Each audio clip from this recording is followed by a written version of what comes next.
మీరే ఆ శిక్షగా అనుభవవుతారు. మళ్ళీ అదొకటి గుర్తుపెట్టుకుంటే. రవికిరణ్ గారు, ఫైనల్ గా మీ కన్క్లూజన్ ఏంటండి? అంటే ఆశ్చర్యకరంగా ఉంది, చిన్న చిన్న దొంగతనమే కదా అన్నట్టుగా మాట్లాడారు. చిన్న దొంగతనమా పెద్ద దొంగతనమా అనేది పక్కన పెడితే దొంగతనమే. దాన్ని ప్రాయశ్చిత్తంగా 14 కోట్లు ఇవ్వడం ఏంటి? లెక్క అయితే అసలు వాళ్ళ ఆస్తులన్నీ కూడా ఎక్కడి నుంచి వచ్చాయి, ఒక క్లర్క్కి జప్తు చేయాల్సిన అవసరం ఉంటుంది కదా అనేది ప్రజల నుంచి వస్తున్నటువంటి మాట. ప్రజలే కా చందు గారు, ఇప్పుడు ఇది జరిగింది తప్పు అని చెప్పి హైకోర్టు జడ్జిమెంట్ ఇచ్చింది కదా తీర్పు. ఇప్పుడు జగన్మోహన్ రెడ్డి గారు ఆ లాజికల్ విషయం ఎందుకు అర్థం కావట్లేదు అంటున్నాను. మీరు ఏదైతే దగ్గరుండి చేశారో సెటిల్మెంట్, నేను సెటిల్మెంట్ చేశాను, నాకు గండబిడ్డను తొరగండి అంటున్నారు. ఒక తిరుగుతాం, కానీ కోర్టు వారు తప్పు జరిగింది అలా చేయకూడదు అంటున్నారు కదా. చేయకూడదని విచారణ పెట్టారు కదా, విచారణ చేస్తారు కదా. అలా అయినా సరే తప్పు లేదు అంటున్నారంటే ఏమనాలి మిమ్మల్ని? లేకపోతే కోర్టుకి వెళ్ళండి, రవికుమార్ గారికి ఇంప్లీడ్ అవ్వండి. నేను కూడా వెళ్ళాను హైకోర్టుకి, మీరు ఇంప్లీడ్ అవ్వండి. దాంట్లో మేమే చేసాం ఇది. బహుశా సుబ్బారెడ్డి గారికి తెలియదు పాపం ఇవన్నీ. ఆయన చెప్పారు ప్లస్ నాకేం తెలియదు ప్రకాశం నుంచి వరకు. మీకు తెలుసు కదండి జగన్మోహన్ రెడ్డి గారు, మీరు వెళ్ళండి, మీరు ఇంప్లీడ్ అవ్వండి. ఆ కేసులో మేమే చేశాము, నేను దగ్గరుండే చేశాను.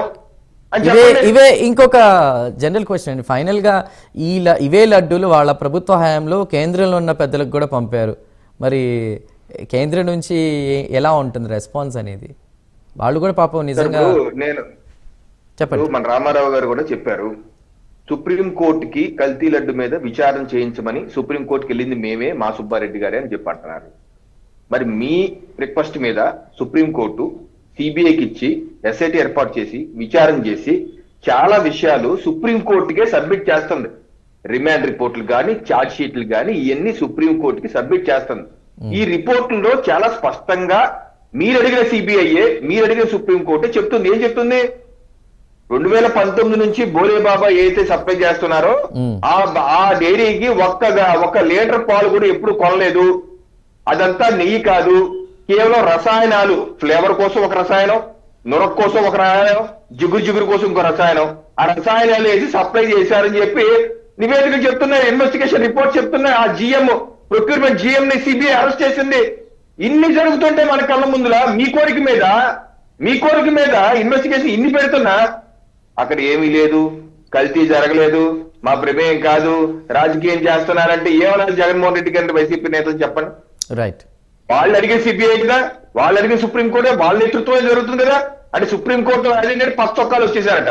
అంటే సుప్రీంకోర్టులో 10 చొక్కాలు వస్తున్నారా? వాళ్ళు ఇంప్లిమెంటేషన్ మేము అడిగింది ఇలా అంటున్నారు, విచారణ జరగట్లేదని చెప్పి మీరు ఇంప్లీట్ అవ్వండి. విచారణ జరగట్లేదు, సిబిఐ సీట్లు మార్చండి, ఎఫ్బిఐకి ఇవ్వండి, లేకపోతే స్కాట్లాండ్ యాడ్కి ఇవ్వండి, అలాగని పోయింది. Right, okay. 2 కోర్టులో జరుగుతున్నా సరే వీళ్ళు మభ్య పెట్టే విధానం చాలా తప్పండి. ఏ రకంగా జగన్మోహన్ రెడ్డి గారి వాదన నేను ఏదైతే ఉందో మొత్తం డొల్లవాదన ఆయన అబద్ధాలు, చిరునవ్వుతో అబద్ధాలు చెప్పుకుంటా పోతున్నారు ఆయన. ఇది కరెక్ట్ కాదండి.